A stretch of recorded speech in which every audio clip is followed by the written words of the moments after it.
but I'm not so certain that he actually meant it that way. Yeah, that sounds to me like the sort of criticism one might make before fully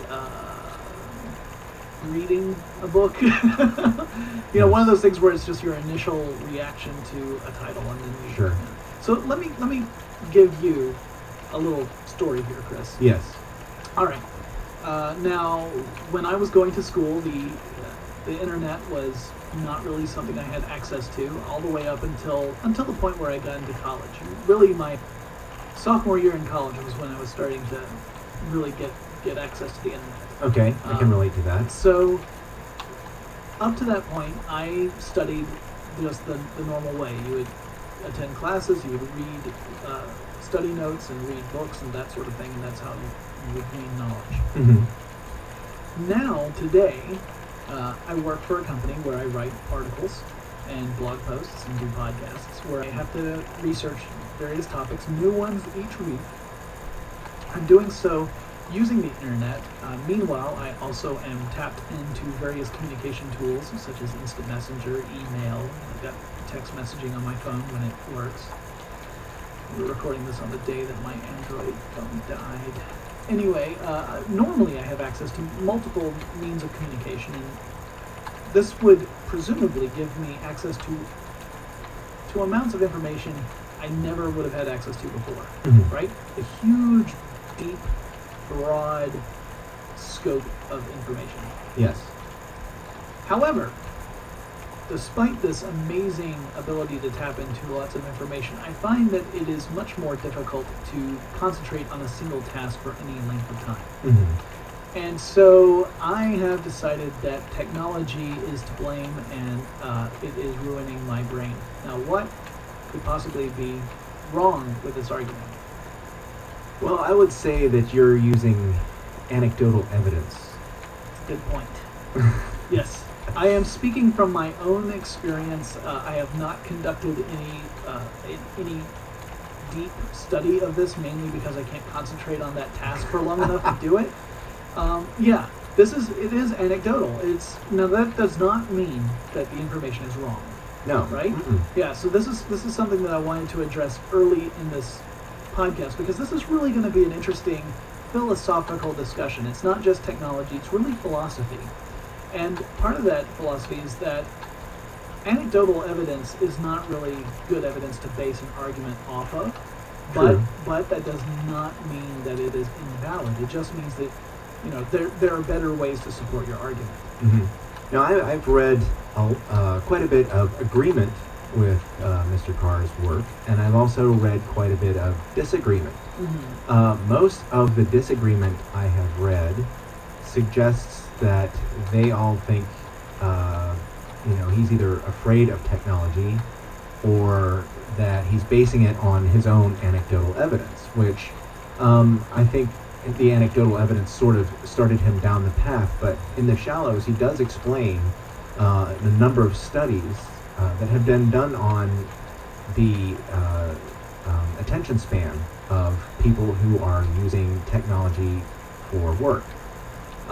And therefore, I am inclined to say that he's not, while I'm not necessarily agreeing with his arguments in both the article and the book, I would say that there is at least a kernel of truth in it, that it can be very difficult for some people to manage the flow of information coming to them from multiple sources, especially the internet, where there are so many different kinds of sources to choose from. Yeah, and going further than that, Carr makes his argument in his article, and I'm sure in the book as well, but he makes his argument that reading and the way we consume information shapes the way we think. So the argument here is that there are two different ways you can think about thinking. Mm-hmm. Okay? There's the method where you say our brains are structured in such a way that thinking is a process that is going to be the same no matter how you consume your information. Mm-hmm. Like it's just a device in a way. We're just reducing it in complexity to call it a device. It's a device that can accept information and then process it, and then we act on that information in some way. Mm-hmm. The other argument is that the brain is a very elastic flexible organ that, Yes. that will generate different ways of thinking based upon the stimuli that it encounters. And in a way, that argument makes a lot of sense, because one of the sources that Carr cites in his article is Marianne Wolf's Proust and the Squid, which is a book about reading and learning. Yes. And Marianne Wolf argues that humans are not born with the ability to read. True. It's not an innate ability that we possess, unlike, say, vision or hearing, where we can interpret the information in the world around us using those sensory organs. That's something that's innate.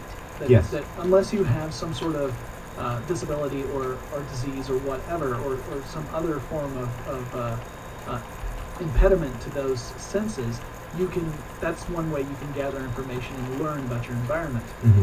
Reading is a skill that we had to invent and develop over time.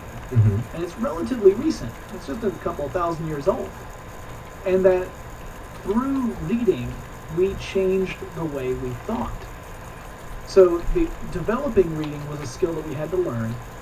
Through reading, we changed the way we learn.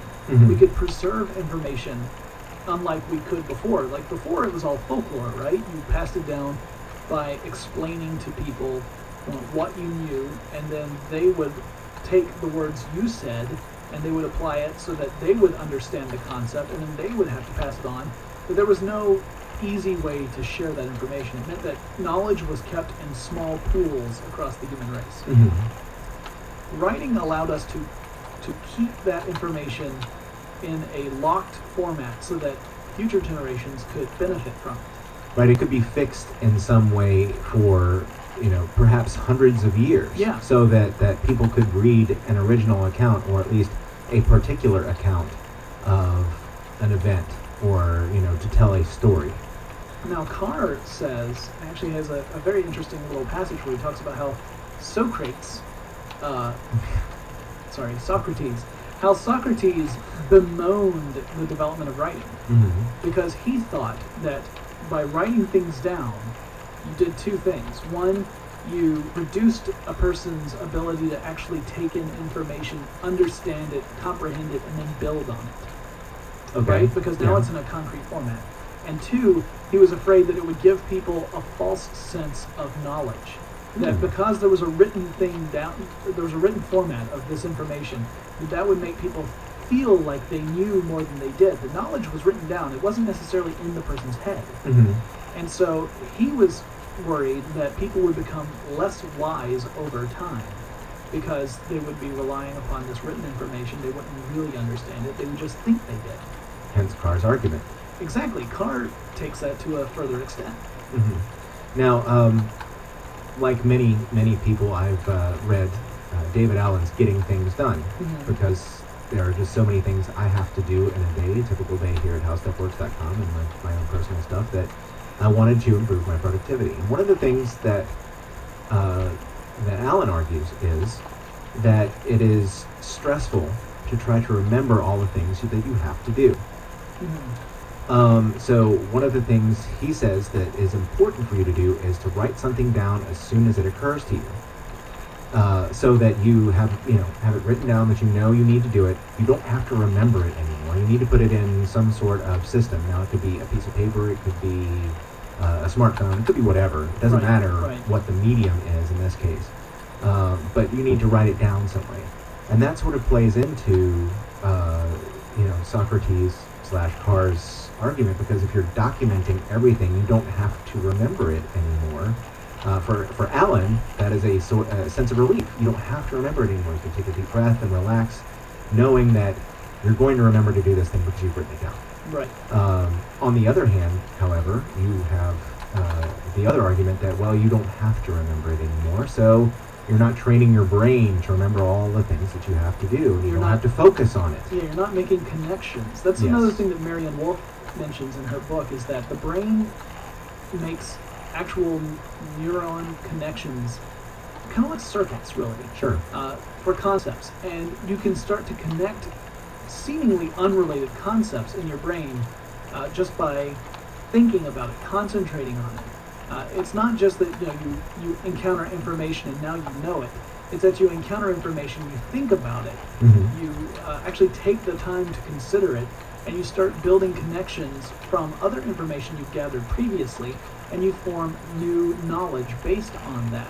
It's similar to a process, a philosophy known as contemplative learning. In contemplative learning, the goal is to actually take time to consider the information that you have just encountered and to incorporate that into your body of knowledge. Not just to say, oh, I encountered this fact, but to really have a deeper understanding of what that fact means, what's its relevance, its context, that sort of thing. It's sort of an element of critical thinking, but it's a particular way to get to critical thinking. And also, depending on how much you read about contemplative learning, it can start sounding a little touchy-feely.